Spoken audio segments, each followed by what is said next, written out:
कहानी दाल बाटी चूरमा का इतिहास।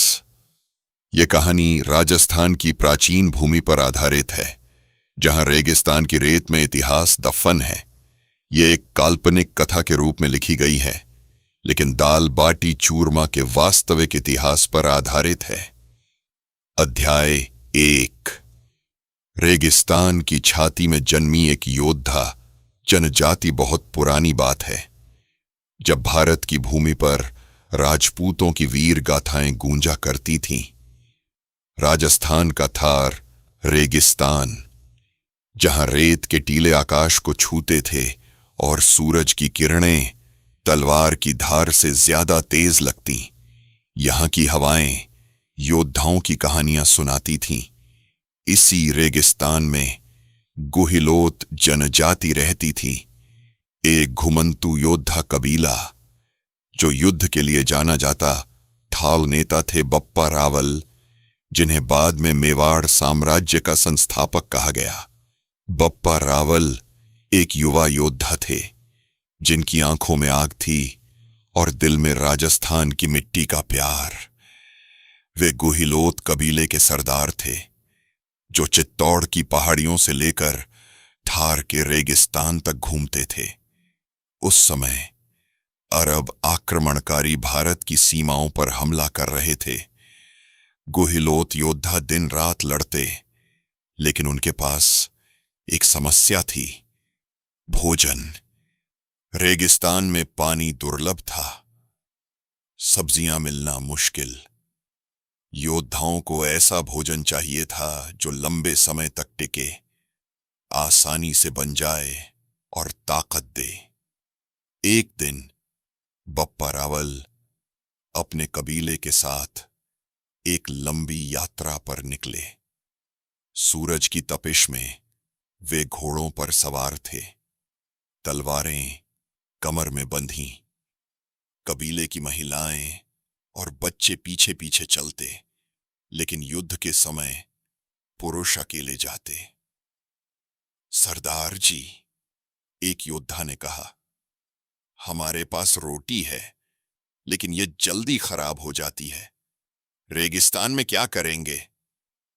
बप्पा रावल ने सोचा, पास गेहूं था जो रेगिस्तान में उगाया जाता था, घी था जो ऊंट के दूध से बनता। आज से हम एक नया भोजन बनाएंगे, उन्होंने घोषणा की। योद्धाओं ने गेहूं का आटा गूंथा, उसमें घी मिलाया, ऊंट के दूध से नरम किया, छोटी छोटी गोलियां बनाई, बाटी। लेकिन इन्हें पकाने के लिए आग कहां? रेगिस्तान में लकड़ी कम थी। इन्हें रेत में दफना दो, बप्पा ने आदेश दिया। योद्धाओं ने बाटियां रेत के नीचे दबा दी। सूरज की गर्मी से वे धीरे धीरे पकने लगीं। जब शाम हुई तो योद्धा लौटे, रेत हटाई तो निकली गोल गोल सख्त बाटियां, बिना नमक की, लेकिन घी से चमकती। यह हमारा युद्ध भोजन होगा, बप्पा ने कहा। यह लंबे समय तक टिकेगी और ताकत देगी। इस तरह बाटी का जन्म हुआ। गुहिलोत योद्धा अब हर युद्ध में बाटियां साथ ले जाते। वे उन्हें रेत में दफनाते और पकने पर खाते। यह भोजन सरल था, लेकिन जीवनदायी। मेवाड़ के इतिहास में यह पहला कदम था दाल बाटी चूरमा की ओर। अध्याय 2। युद्ध के मैदान में बाटी की परीक्षा। समय बीता। बप्पा रावल ने मेवाड़ साम्राज्य की नींव रखी। चित्तौड़ का किला उनके शासन में मजबूत हुआ, लेकिन युद्ध थमे नहीं। एक बार अरब आक्रमणकारियों ने मेवाड़ पर हमला किया। बप्पा के योद्धा तैयार थे। वे रेगिस्तान पार कर दुश्मन से भिड़े। लड़ाई दिनों तक चली। भूख लगी, लेकिन बाटियां तैयार थीं। एक युवा योद्धा, नाम था रणजीत, वह बप्पा का विश्वास पात्र था। सरदार, ये बाटियां हमें जीवित रखेंगी, उसने कहा। वे बाटियां खाते, पानी पीते और लड़ते। बाटी सख्त होती, लेकिन घी से पौष्टिक। ऊंट के दूध से बनी होने से उसमें ताकत थी। दुश्मन थक जाते, लेकिन गुहिलोत योद्धा नहीं। युद्ध जीतने के बाद कबीले में उत्सव हुआ। महिलाओं ने बाटियां बनाई, लेकिन अब शांति थी तो वे सोचने लगीं, बाटी को और स्वादिष्ट कैसे बनाएं। एक बूढ़ी दादी, नाम था अंबाबाई, ने कहा, बच्चों, रेगिस्तान में दाल मिलती है। 5 तरह की दालें मिलाकर पकाओ, पंचमेल दाल। यह बाटी के साथ अच्छी लगेगी। पंचमेल दाल का इतिहास पुराना था। गुप्त साम्राज्य के समय से दालें मिश्रित की जाती थीं।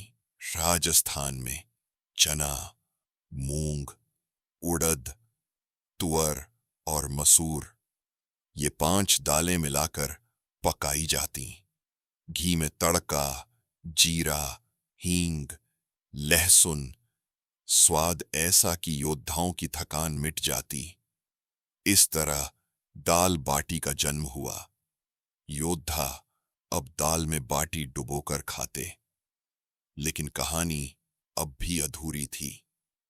चूरमा का इंतजार था। अध्याय 3। चूरमा का आकस्मिक जन्म। मेवाड़ का राजमहल चित्तौड़ में चमक रहा था। बप्पा रावल अब राजा थे। उनके रसोइये दिन रात मेहनत करते। एक युवा रसोइया, नाम था हरिया। वह गुहिलोत कबीले से था, लेकिन अब महल में काम करता। एक दिन राजा के लिए भोजन तैयार हो रहा था। बाटियां ओवन में पक रही थीं। अब रेगिस्तान की बजाय लकड़ी की आग पर। हरिया जल्दबाजी में था।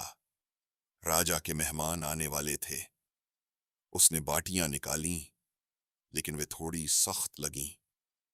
पास में गन्ने का रस रखा था, शक्कर बनाने के लिए।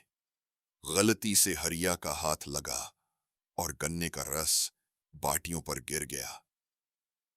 अरे राम! हरिया घबरा गया। बाटियां अब नरम हो गईं, मीठी हो गईं। उसने सोचा, बर्बाद हो गया।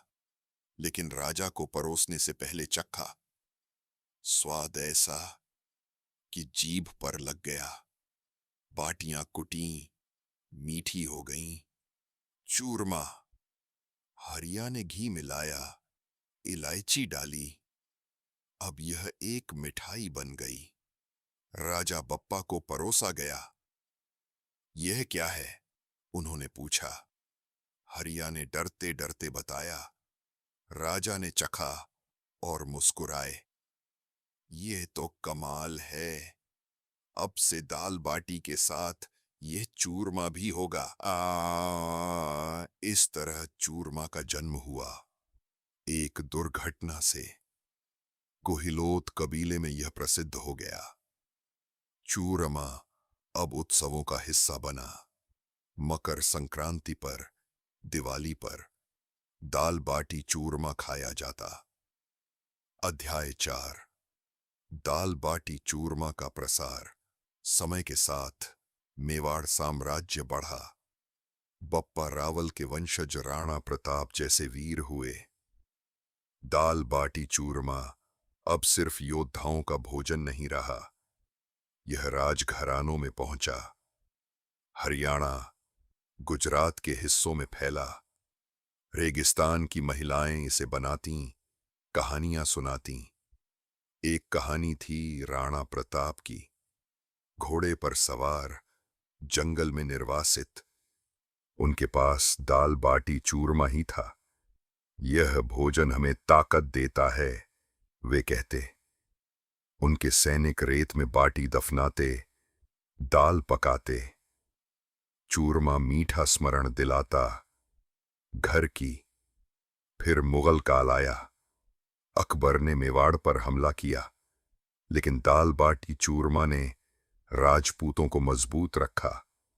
यह भोजन सरल था, लेकिन पौष्टिक। प्रोटीन से भरपूर दाल, कार्बोहाइड्रेट से बाटी, मीठे से चूरमा, संतुलित आहार। राजस्थान के गांवों में यह परंपरा बनी। जोधपुर, जैसलमेर, उदयपुर, हर जगह अलग स्वाद। जोधपुर में ज्यादा मसालेदार, उदयपुर में मीठा चूरमा। अध्याय 5। उत्सवों और परंपराओं में दाल बाटी चूरमा। मकर संक्रांति का त्योहार। राजस्थान में पतंगें उड़ती, लेकिन थाली में दाल बाटी चूरमा। एक परिवार की कहानी। जोधपुर के एक गांव में पिताजी कहते, बेटा, यह भोजन हमारे पूर्वजों का है। बप्पा रावल ने इसे बनाया। दिवाली पर घी की खुशबू। महिलाएं बाटी बनाती, चूरमा कुटती, बच्चे इंतजार करते।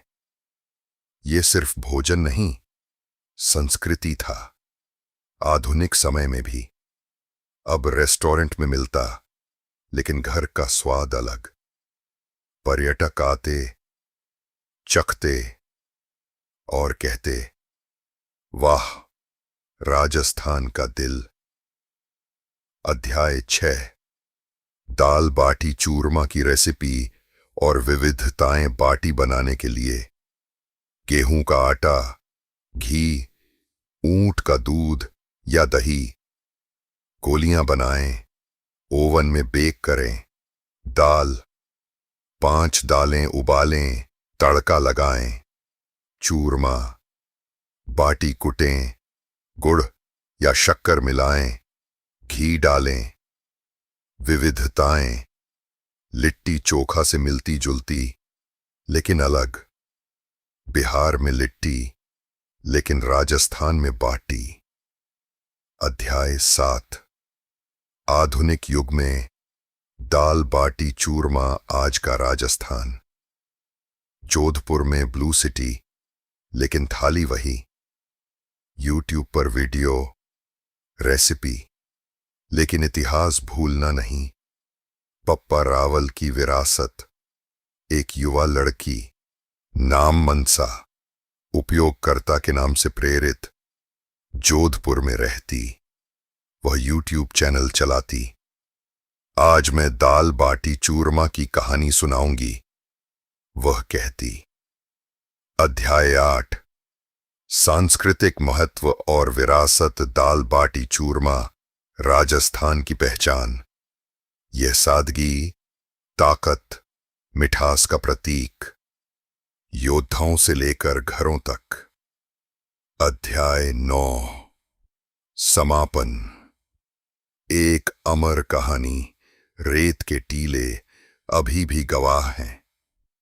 बप्पा रावल की आत्मा मुस्कुराती। दाल बाटी चूरमा। एक दुर्घटना, एक जरूरत, एक विरासत।